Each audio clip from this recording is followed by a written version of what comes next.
Well, today is the last day of July, entering the first day of August. Hot in South Carolina and hot in many places. A friend was asking on Facebook about death. She was having a hard time wrapping around the whys and wherefores in God's choice of death. And, everybody gave their opinion. And most of it was scripturally based too, which I'm glad to say. But does the pot say to the potter, "Hey, why'd you make me this way?" And we all belong to God, and so He's looking at this big picture, and we're just seeing the small little world that we live in. We don't see the whole big picture, and time to us is on a scale, a linear scale, whereas to him, time is, well, except for using it as a measurement tool for humans, it's pretty irrelevant. He was, he is, and he will be. He's the I am, the self-existing one. So time is, for all intents and purposes, irrelevant to God. Now, Jesus, the embodiment of God here on earth in the human form, he showed compassion on people. He had compassion and several times rose people from the dead out of compassion, out of love. So God's not cold and calculating to the point where, he just,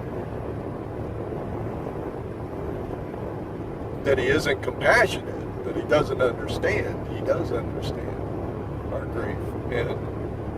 And he understands our grief as it relates to us, because as it relates to him, he knows what he knows. He knows much more than we do. And I think there's an element that comes in there of trust, where we simply trust that whatever death, our own, another's, a loved one's, that this death somehow was okay with God. Now, it's hard for us to understand, and I'm not saying that death hasn't affected me. I wept like a baby at my mom's death, my dad's death, my brother's death. Screamed like a banshee, so to speak, I believe getting that grief out, letting it come out so it doesn't fester. And then there's periods of grief where you come back to it in memories and you grieve and but you pick up and you go on, because that's what life is. And there's times when you think, man, I just can't go on without them. And yes, you can. Yes, you can. People do. They always do. They do. It's just, we do. We go on. Death is a part of life. And I don't understand it. We can't with our finite minds, We deal with it. We all know that we're going to die. We know our mothers and fathers are going to die. We know. So it's the when of it, and the how of it. And we try to stay in denial of it, and that it somehow won't happen to us, or we put it off into the by and by. One day I'll have to deal with this, and the fact is that there's no promise of tomorrow. It might be tomorrow. Death is usually not at a convenient time for us. Is there ever a convenient time for that kind of pain? I don't think so. So,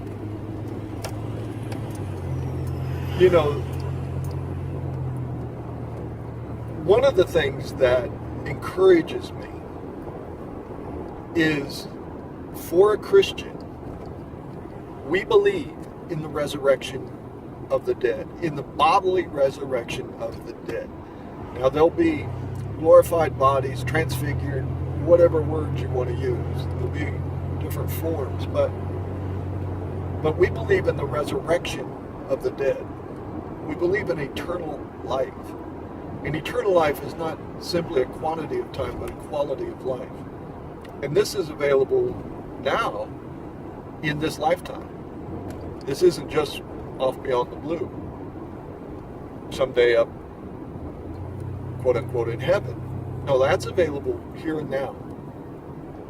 And that availability is what is a promise of what we don't yet see. You know, what the future holds. That's how we know. It's like a guarantee.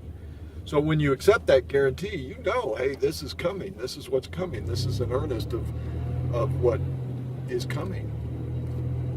But it doesn't come until death comes. Death has to be. So that whether it's a child in a womb or a 110-year-old person, death has to come.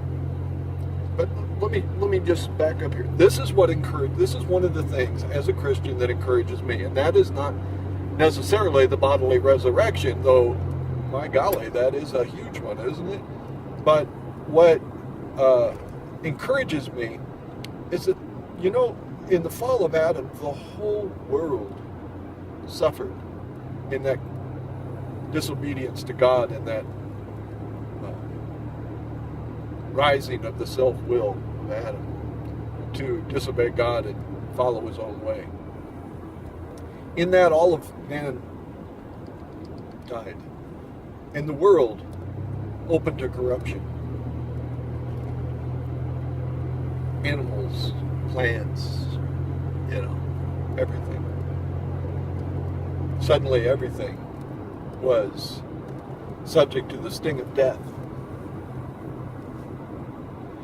So in this process of salvation that God does and is doing and has done, really, in Christ, is not only is bringing us back to the Garden of Eden, but this time even better than before, because this time we know why we're there. This time we're choosing to be there. This time, you know, there's an eternal life aspect to it, an understanding to it. So, which in no way is saying that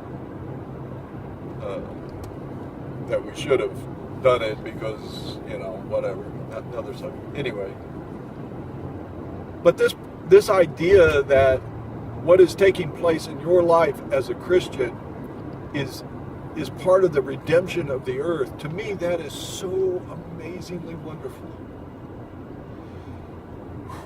Because your life is not your own. Your life is being laid down for the world, just like your Savior's life. Your life is being laid down for the world. What an amazing purpose. You talk about a cause to dedicate your life to. You dedicate your life to the preservation of wildlife. You dedicate your life to your gardening. You dedicate your life to, you know, your progeny. You dedicate your life to goodwill toward man. Folks, is there anything stronger, mightier, bigger than the redemption of the world, to bring this dying world back to the heart of God in Eden? Nothing bigger.